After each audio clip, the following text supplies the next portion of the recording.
여러분, 행동경제학이라는 그런 분야를 들어보셨습니까?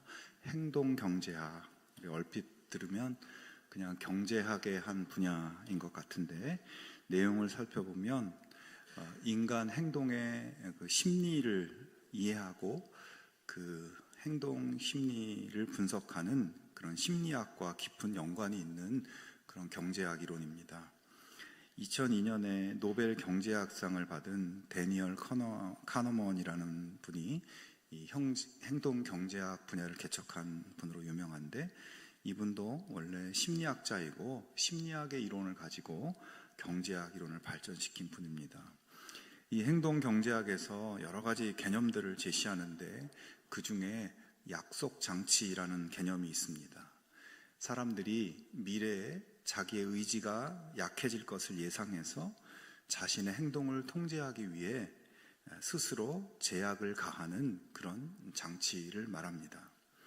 예를 들어서 금연을 결심한 사람이 미래에 자기 의지가 약해질 것을 대비해서 담배를 피우면 내가 주변 사람들에게 꼭 밥을 사겠다, 이런 약속을 주변에 해서 그런 약속을 만들어서 행동을 지켜나가는 것입니다. 헬스장에 몇 달치 회비를 선결제하는 것도 투자한 돈이 아까워서 운동을 하도록 만드는 일종의 약속 장치입니다. 매달 저축하는 적금을 자동으로 계좌 이체하도록 그렇게 만들어 놓은 것도 약속 장치입니다. 우리 교회에도 약속 장치가 있습니다. 우리 목장 리더들이 1년에 한 번 성경을 통독하기 위해서 지금 매일 4장씩 성경을 읽고 있는데, 하루 4장씩 읽는 것, 이것을 의지가 약해서 실패할까봐 우리 리더 카톡방에 매일 완독을 알리고 또 은혜 받은 구절을 한 구절씩 그렇게 올리고 있습니다. 이것도 성경 통독을 위한 약속 장치이죠. 그런데 이런 약속 장치가 왜 필요한가요? 인간의 약속이 너무나 쉽게 깨지기 때문입니다. 약속 장치가 없이도 자신과의 약속, 다른 사람들과의 약속을 잘 지킬 수 있으면 좋겠지만 잘 되지 않을 때가 많고, 그래서 자신에게 실망하기도 하고, 그렇게 하지 못하는 다른 사람들을 보면서 실망하기도 합니다. 그러나 여러분, 그런 실망을 절대 주지 않으시는 분이 계시죠? 바로 우리 하나님이십니다. 하나님은 약속 장치가 필요치 않으시고 말씀하신 그대로 한치의 오차도 없이 이루시는 분이십니다. 오늘 우리가 나눌 에스라 말씀 속에서도 그런 하나님의 모습을 발견할 수 있습니다. 여러분, 이 에스라라는 인물에 대해서 들어보신 적 있습니까? 처음 들어본 분도 있을 것 같고, 들어보긴 했지만 자세한 내용은 잘 모르겠다고 하시는 분도 있을 것 같습니다. 하지만 여러분, 에스라는 하나님의 역사에서 상당히 중요한 부분을 담당하고 있고, 그가 기록한 에스라서에는 우리가 기억해야 할 만한 중요한 영적 통찰과 교훈들이 담겨 있습니다. 이 에스라가 활동한 시대는 이스라엘이 멸망당해서 바벨론 포로로 끌려갔다가 70년이 지난 다음 풀려나서 예루살렘으로 다시 돌아와 나라를 재건하는 그런 시대에 활동했습니다. 70년이면 짧지 않은 기간인데, 사실 그들은 자신들이 풀려나서 고향으로 돌아갈 것이라고 하는 것을 기대하지 않고 있었고, 그냥 포기하고 살고 있었는데, 그러다 갑자기 자유의 몸이 되고 고향으로 가게 되니 얼마나 감격스러웠겠습니까? 시편 126편에 그때 우리는 꿈꾸는 것 같았도다, 이렇게 감격하는 모습을 고백합니다. 그러나 여러분, 그들이 그렇게 큰 기쁨으로 돌아왔지만 현실적으로 그들 눈앞에는 어떤 광경이 펼쳐져 있었을까요? 거룩한 도시, 그 영광스러운 솔로몬 성전, 이 예루살렘은 다 폐허가 되고 수십 년 동안 방치되어 있었고, 이제 그것을 재건해야 하는 쉽지 않은 과업이 놓여있는 상황이었습니다. 에스라는 그런 힘든 시기에 성경학자이며 제사장으로 활동한 지도자였죠. 그런데 여러분, 그렇게 망했던 나라를 재건하는 일을 할 때 가장 중요한 것은 무엇일까요? 폐허가 된 건물과 도시를 다시 건축하는 것도 중요한 일이지만 무엇보다 먼저 하나님 백성인 우리가 왜 망했는가, 이 부분을 짚어보는 일이 중요한 것입니다. 이것이 잘 정리되지 않으면 어떻게 되겠습니까? 또다시 그런 비극이 반복될 수밖에 없게 되겠죠. 그때 제사장이며 성경학자였던 에스라는 이스라엘이 왜 그렇게 비참하게 멸망당할 수밖에 없었는가, 이 문제를 영적인 눈으로 분석하고 냉철하게 반성하는 일에 앞장섰고 무너진 이스라엘을 다시 세우기 위한 영적 토대를 마련하는 데 헌신한 그런 지도자였습니다. 오늘 본문을 통해서도 중요한 메시지를 주고 있습니다. 우선 본문에는 페르시아 왕 고레스가 공포를 하고 조서를 내리는 장면으로 시작합니다. 1절에 보면 바사왕 고레스 원년에 여호와께서 예레미야의 입을 통하여 하신 말씀을 이루게 하시려고 바사왕 고레스의 마음을 감동시키심에 그가 온 나라에 공포도 하고 조서도 내려 이르되, 이렇게 말씀합니다. 이 성경의 바사라는 말은 페르시아를 말합니다. 원래 유다 왕국은 바벨론 제국에 의해서 망했는데 그로부터 70년이 지난 다음 바벨론이 이 페르시아 제국에 굴복당했고 이 지역의 패권을 페르시아의 고레스 왕이 차지하게 됩니다. 바벨론 포로로 잡혀온 유다 백성들은 자연스럽게 페르시아 고레스 왕의 지배를 받게 되었겠죠. 자, 그런데 이 고레스 왕이 돌연 예상치 못한 명령을 내리는 것입니다. 포로로 잡혀온 이스라엘 사람들은 자기 나라로 다 돌아가라는 명령입니다. 그리고 돌아가서 예루살렘 성전을 재건하라고 하고 페르시아 백성들은 이스라엘 사람들이 귀환해서 성전을 지을 수 있도록 넉넉하게 이 페르시아 백성들은 지원을 해줘라, 이렇게 명령합니다. 에스라는 고레스가 이런 명령을 내리는 것을 보면서 잊고 있었던 중요한 진리를 깨닫게 됩니다. 1절을 다시 잘 보면 아주 중요한 부분이 있는데 그것은 여호와께서 예레미야의 입을 통하여 하신 말씀을 이루게 하시려고 라는 부분입니다. 여기서 예레미야의 입을 통하여 하신 말씀은 무엇일까요?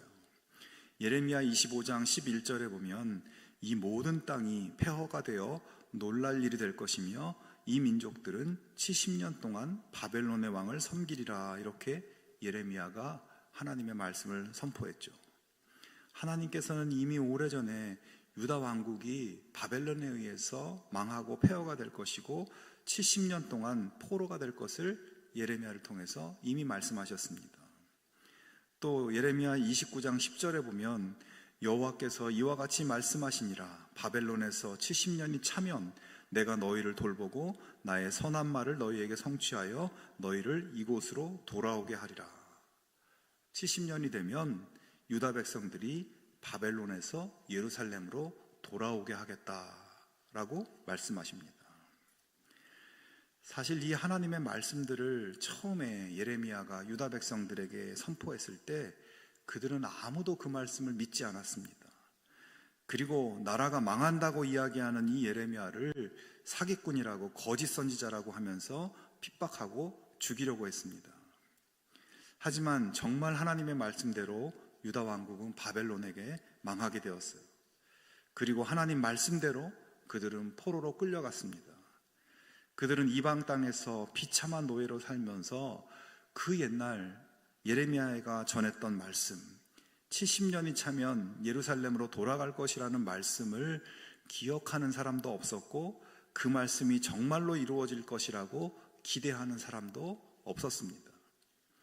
그들이 예루살렘으로 돌아간다는 것은 현실적으로 너무나 불가능한 일이었기 때문이죠. 하지만 성경학자이며 제사장인 에스라는 저 이방인 제국의 고레스 왕의 입에서 유다 백성들은 예루살렘으로 돌아가라는 그 말이 나올 때 잊혀져 있고 기대하지 않았던 하나님의 말씀이 정말 숫자 하나 틀리지 않고 정확하게 이루어지는 것을 보면서 이 에스라가 정신이 번쩍 났을 것입니다. 에스라는 자신을 포함한 유다 백성들이 하나님 말씀에 대한 신뢰가 부족했고 눈에 보이는 현상 너머에서 일하시는 하나님에 대한 믿음이 없었고 말씀하신 바를 반드시 행하시는 하나님께 대한 그런 믿음이 부족했다는 것을 발견했습니다.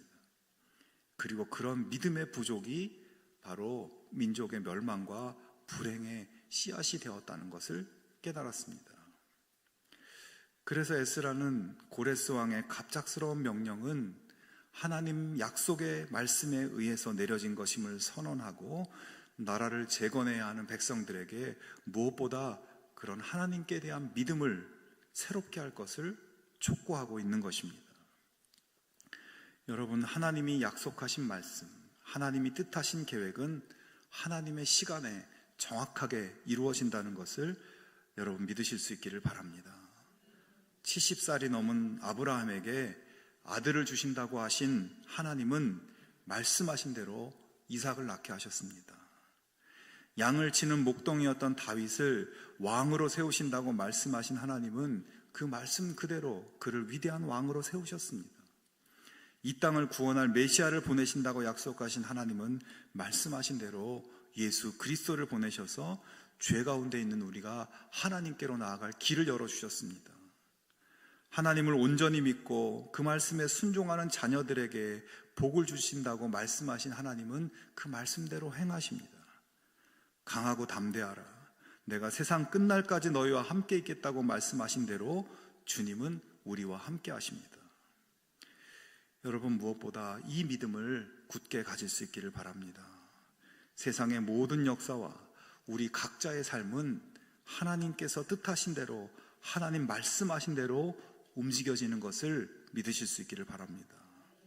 이 믿음이 흔들리면 이스라엘처럼 세상의 힘에 굴복당할 수밖에 없는 것입니다. 세상의 논리와 가치에 노예가 될 수밖에 없는 것입니다. 그리고 또 한 가지, 하나님께서는 하나님의 말씀을 이루시기 위해서 믿는 자들뿐만 아니라 믿지 않는 자들을 통해서도 일하시는 것을 보게 됩니다. 본문의 고레스 왕은 하나님을 믿는 사람이 아니었습니다. 그는 자신의 성공과 번영을 위해서라면 어떤 신이든 섬길 마음이 있었고 어떤 신에게도 엎드릴 수 있는 그런 사람이었습니다. 지금으로 따지면 정치인들이 자신의 성공을 위해서 교회도 가고 성당도 가고 절에도 가고 무당한테도 가고 그러는 것처럼 이 고레스 왕 역시 자기가 정복한 피지배국의 모든 신들을 인정하고 그들의 신앙을 인정하는 자세를 취하고 있었습니다. 에스라는 하나님께서 하나님을 믿지 않는 그런 왕도 사용하셔서 하나님의 계획을 이루시는 것을 보면서 또 한 번 깜짝 놀랐을 것입니다. 하나님은 이스라엘의 하나님이실 뿐만 아니라 모든 나라, 모든 사람, 모든 만물의 하나님이시고 주인이심을 명확하게 발견하게 된 것입니다. 그리고 자기들이 망한 것은 그런 하나님께 대한 무지와 불신 때문임을 깨닫게 된 것입니다. 여러분, 오늘 우리도 이 믿음을 다시 한번 마음에 새길 수 있기를 바랍니다. 하나님은 말씀을 이루기 위해 믿는 사람들에게만 관여하시는 것이 아니라 믿지 않는 사람과 세상의 역사도 움직이시는 만유의 주인이십니다. 모든 것을 하나님께서 만드셨고 하나님이 주인이시고 하나님이 뜻하신 대로 하실 수 있습니다. 모든 것이 하나님이 정하신 때가 있고 하나님이 계획하신 바가 있고 우리 한 사람 한 사람의 삶도 세상의 모든 나라도 하나님의 뜻대로 움직이고 있는 것입니다. 때때로 우리는 우리 자신의 인생을 바라보면서 뜻대로 되지 않아서 답답해하고 또 눈물 흘리기도 하고 또 세상 돌아가는 모습을 바라보면서 어떻게 하나님이 이런 세상을 그냥 내버려 두시는가 생각이 들기도 합니다. 그런 생각에 빠지다 보면 우리 마음속에 하나님이 정말 내 삶을 주관하고 계시는가? 세상 역사가 정말 하나님의 뜻과 계획대로 움직이고 있는 것인가? 의심하게 되고 원망하기도 하고 하나님 믿지 않는 사람처럼 살아가게 됩니다. 그러나 여러분, 천년이 하루 같으신 하나님, 과거와 현재와 미래의 역사를 한 손에 붙들고 계신 하나님께서 우리의 인생과 이 땅의 모든 역사를 주관하고 계신다는 것을 여러분 믿으실 수 있기를 바랍니다. 여러분, 하나님의 역사의 방향과 목적지는 사람의 생명을 구원하고 죄와 사탄의 세력이 완전히 소멸되고 하나님의 참 평화가 이루어지는 완전한 하나님 나라를 향해서 하나님의 역사가 나아가고 있습니다.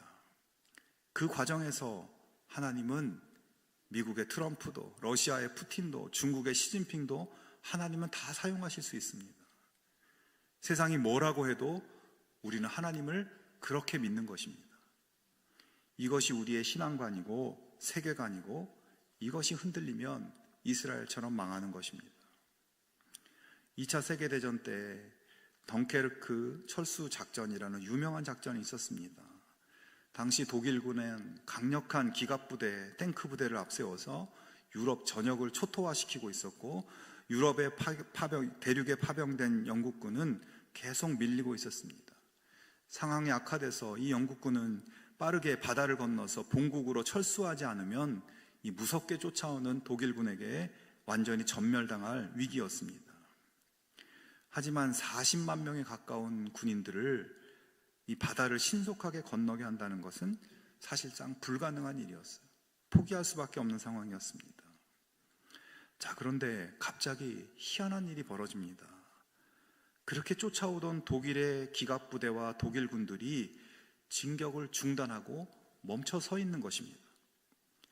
알고 봤더니 이 히틀러가 아무 이유 없이 전군의 이동을 정지하라고 명령한 거예요. 히틀러의 명령으로 이틀 동안 독일군은 움직이지 않았고, 그 사이에 영국군은 본국으로 모두 무사히 철수할 수 있게 된 것입니다. 그 당시 히틀러가 왜 전군 정지 명령을 내렸는지 이유가 분명하지 않습니다. 역사학자들이 여러 가지 이유를 이야기하기는 하지만 모두 일종의 설일 뿐이지 명확한 이유가 없어 보입니다. 그러나 여러분, 왜 히틀러가 그런 이해할 수 없는 명령을 내렸을까요?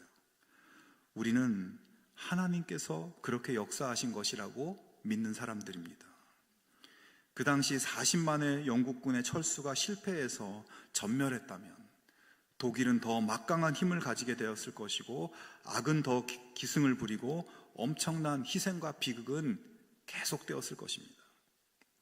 역사를 주관하신 하나님께서 하나님 뜻하신 대로 이 역사를 이끄시기 위해서 히틀러의 마음까지도 주장하신 것이에요. 사랑하는 여러분, 오늘 여러분의 삶의 역사는 어떻습니까? 무언가 압박을 받고 있거나 무언가에 묶여 있다고 느껴집니까? 근심과 걱정과 고민과 고독 속에 답답한 마음입니까? 그 모든 것은 어디서 시작된 것이고 어떻게 해결할 수 있을까요? 하나님께서 이 세상 만물과 역사와 사람을 주관하고 계신다는 그 믿음을 여러분 분명히 할 수 있기를 바랍니다. 하나님은 죄와 사망의 권세 아래 살아가는 우리를 위해서 이미 십자가에서 놀라운 생명과 구원의 역사를 이루셨고, 이제 그 하나님 나라의 생명의 역사가 완성되기까지 우리의 모든 것을 이끌어 가십니다. 인간의 역사가 아무리 악하게 나가도 결국 하나님의 선이 승리하고 하나님의 나라는 완성될 것입니다. 하나님이 그렇게 약속하셨고 지금도 그렇게 일하고 계십니다. 언젠가 분명히 우리 앞에 억압과 눌림 대신에 자유와 해방이 있을 것입니다. 죄와 죽음의 길 대신에 완전한 생명의 길이 펼쳐질 것입니다. 근심과 걱정은 사라지고 참된 기쁨과 감사가 우리에게 있을 것입니다. 그러한 하나님의 역사가 하나님의 때에 하나님의 방법으로 우리 앞에 성취될 것입니다. 하나님이 그렇게 말씀하셨고 약속하셨습니다. 여러분, 이 믿음이 흔들리면 우리는 세상의 힘에 휩쓸려 갈 수밖에 없습니다. 에스라가 보았던 것처럼 하나님은 지금도 가장 불가능해 보이는 그 순간에 역사와 만물을 주장하십니다. 하나님을 신뢰하고 하나님의 역사를 기대하는 믿음으로 마침내 하나님의 완전한 축복을 누리는 우리 모두가 되기를 바랍니다. 계속해서 고레스가 명령을 내리는 장면에서 발견되는 메시지가 한 가지 더 있습니다. 그의 명령은 유다 백성들에게 예루살렘으로 귀환하라는 것이었지만 그것보다 더 중요한 강조점이 있어요. 2절부터 계속해서 이 내용을 살펴보면 2절과 3절을 다시 한번 보면 바사왕 고레스는 말하노니 하늘의 하나님 여호와께서 세상 모든 나라를 내게 주셨고 나에게 명령하사 유다 예루살렘에 성전을 건축하라 하셨나니 이스라엘의 하나님은 참신이시라. 너희 중에 그의 백성된 자는 다 유다 예루살렘으로 올라가서 이스라엘의 하나님 여호와의 성전을 건축하라. 자, 고레스 왕이 유다 백성들을 예루살렘으로 귀환하게 했는데 그렇게 하는 이유는 너희는 빨리 가서 하나님께 예배드릴 성전을 재건하라는 것이었어요.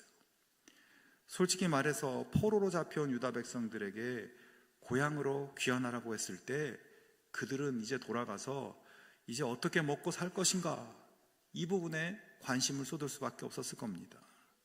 그들 가운데 우리 빨리 돌아가서 성전을 재건합시다, 그런 마음을 가지고 있는 사람이 과연 몇 명이나 있었을까요? 그런 가운데 고레스 왕은 너희들은 돌아가서 우선 성전부터 재건하라고 이 이방인 왕이 명령하는 것입니다. 더구나 고레스 왕은 성전 재건을 위한 추가적인 조치도 명령합니다. 4절에 보면 그 남아있는 백성이 어느 곳에 머물러 살든지 그곳 사람들이 마땅히 은과 금과 그 밖의 물건과 짐승으로 도와주고 그 외에도 예루살렘에 세울 하나님의 성전을 위하여 예물을 기쁘게 드릴지니라. 자, 고레스 왕은 자기 나라 백성들, 페르시아 제국 백성들에게도 유다 사람들이 돌아가서 성전을 잘 지을 수 있도록 필요한 돈과 물건과 짐승을 적극적으로 지원해 주라고 자기 나라 사람들에게도 명령하고 있어요. 그리고 7절 이하에 보면 고레스 왕은 예루살렘 성전에서 과거에 빼앗아서 보관해 두고 있던 성전의 그 모든 기물들을 다시 다 돌려줄 것을 명령합니다. 성전에서 드리는 예배를 위해 필요한 거룩한 기물들을 돌려줘서 돌아가서 예배를 제대로 잘 드릴 수 있도록 해주라는 것이죠. 여러분, 고레스의 이런 명령은 그가 하나님을 믿는 사람이어서 그렇게 하는 것이 아니었습니다. 그의 이런 명령은 사실 정치적이고 실용적인 이유에서 그렇게 한 겁니다. 고레스의 페르시아 제국은 상당히 넓은 영토와 수많은 민족과 나라들을 지배하고 있었기 때문에 항상 그 반란이 일어날 것을 대비했어야 됐어요. 그래서 반란의 소지를 줄이고 그들을 효율적으로 통치하기 위해서 종교 시설을 짓는 것을 허락해주고 지원도 해주었습니다. 유다 백성들에게도 그런 맥락에서 성전을 재건하라고 한 것이죠.